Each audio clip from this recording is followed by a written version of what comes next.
Question number 26, draw the energy level diagram for the line spectra presenting Lyman series और बामन series को present करे hydrogen spectrum में।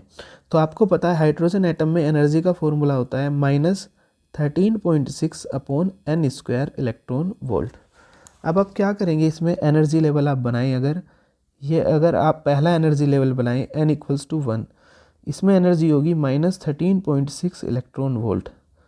उसके बाद दूसरा एनर्जी लेवल बनाइए n = कितना 2, इसमें कितनी होगी -3.4 इलेक्ट्रॉन वोल्ट।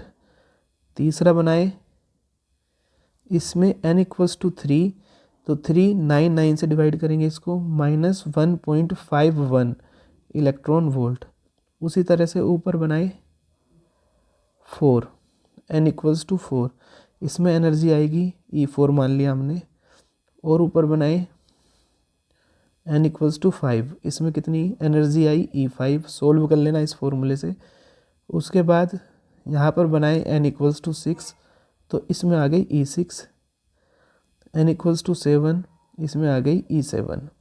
अब क्या करें, जो आपके पास इलेक्ट्रॉन है, अगर इलेक्ट्रॉन हायर एनर्जी स्टेट से जाता हुआ 1 वाले में आए, किस में आए 1 में, तो इसको बोलते हैं, हमें एक सीरीज मिलेगी, इस सीरीज को बोलते हैं लाइमन सीरीज, और ये अल्ट्रा वायलेट रीजन में आपको मिलेगी।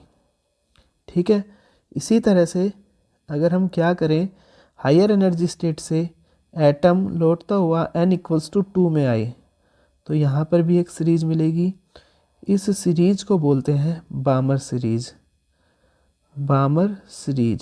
और ये सीरीज विजिबल रेंज में मिलेगी, ये आपको दिखाई देगी। कौन सी? बामर सीरीज।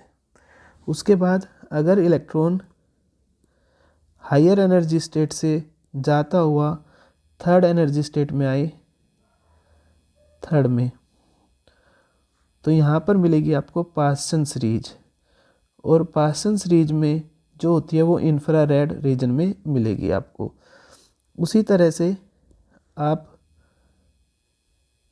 5 से 4, 6 से 4, 7 से 4 में आए, तो इसमें जो सीरीज मिलेगी उसको बोलते हैं ब्रैकेट सीरीज, ये भी आपको इंफ्रारेड रीजन में मिलेगी।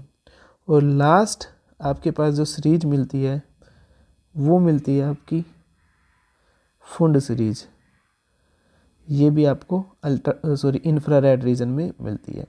तो उसने हमें एक क्वेश्चन में केवल इतना पूछा था, किस किस की सीरीज के बारे में, लाइमन और बामर।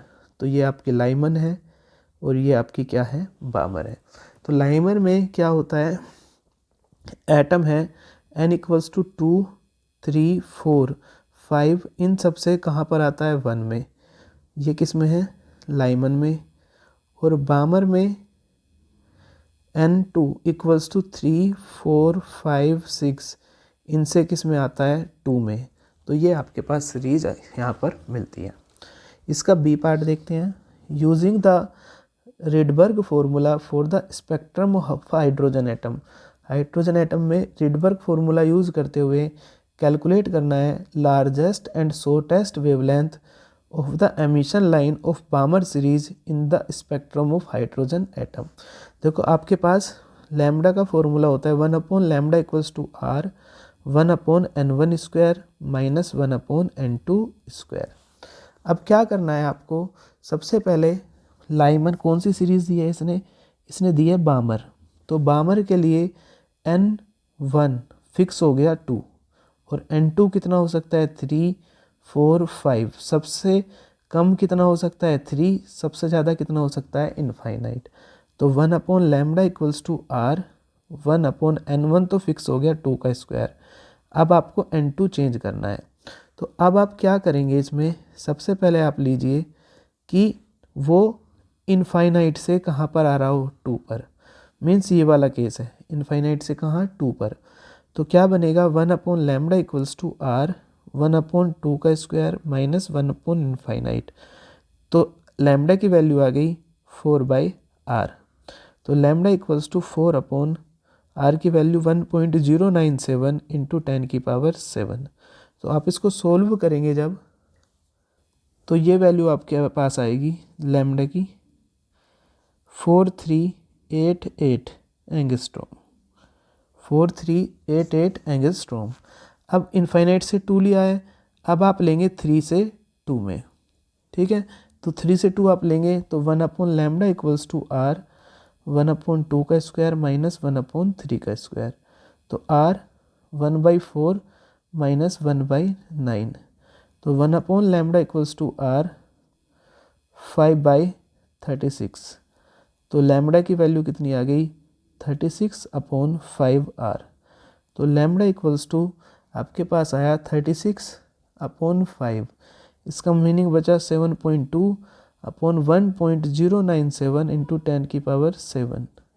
तो जब आप 7.2 को डिवाइड करेंगे 1.097 से तो ये आएगा लैम्डा की वैल्यू 6563 एंगस्ट्रॉम, 6563 एंगस्ट्रॉम इसका करेक्ट आंसर। तो ये आपकी लार्जेस्ट सीरीज है, लार्जेस्ट वेवलेंथ है, और ये क्या है स्मॉलेस्ट है किसकी, आपके पास बामर सीरीज की, जिसको आप देखते हो 4388 एंगस्ट्रॉम और 6563 एंगस्ट्रॉम।